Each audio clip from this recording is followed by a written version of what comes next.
Relato.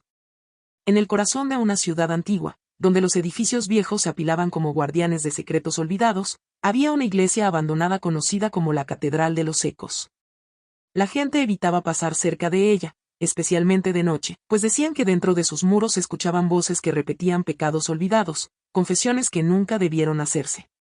Samuel, un hombre de mediana edad y atormentado por su pasado, llegó al pueblo buscando redención. Había oído hablar de la catedral y de sus ecos, y aunque la mayoría la temía, él la veía como una oportunidad para librarse de las sombras que lo perseguían. Su vida había estado marcada por errores terribles, una traición que terminó en la muerte de su hermano, un secreto que lo carcomía desde hacía años.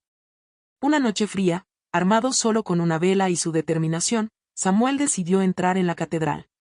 Las puertas crujieron como si resistieran su paso, pero finalmente cedieron, revelando un interior oscuro y polvoriento. La luz de la vela proyectaba sombras que bailaban en las paredes cubiertas de inscripciones latinas y símbolos arcaicos.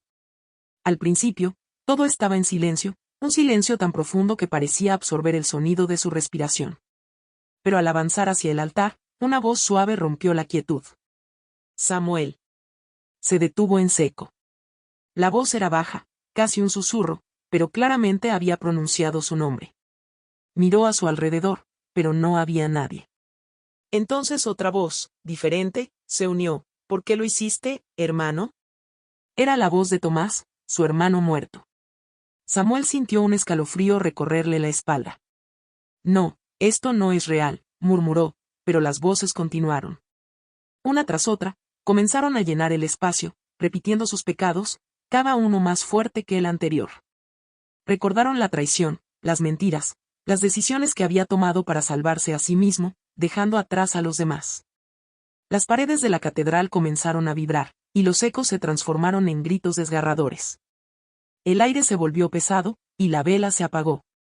En completa oscuridad, Samuel intentó encontrar la salida, pero la puerta ya no estaba. Solo un círculo de luz tenue apareció en el altar. Allí, lo esperaba una figura alta y oscura, envuelta en un manto que parecía hecho de sombras vivas. «Has venido a buscar redención, Samuel», dijo la figura con una voz profunda y resonante. «Pero el pecado deja marcas que no pueden ser borradas.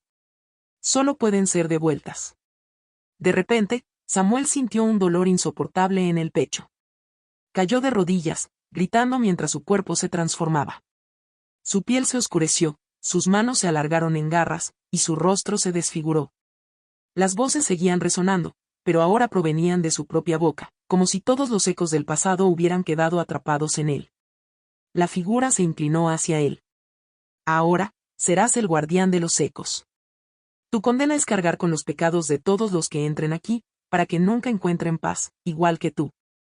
Cuando el pueblo despertó al día siguiente, algunos notaron que las campanas de la catedral, que no habían sonado en décadas, repicaban lentamente.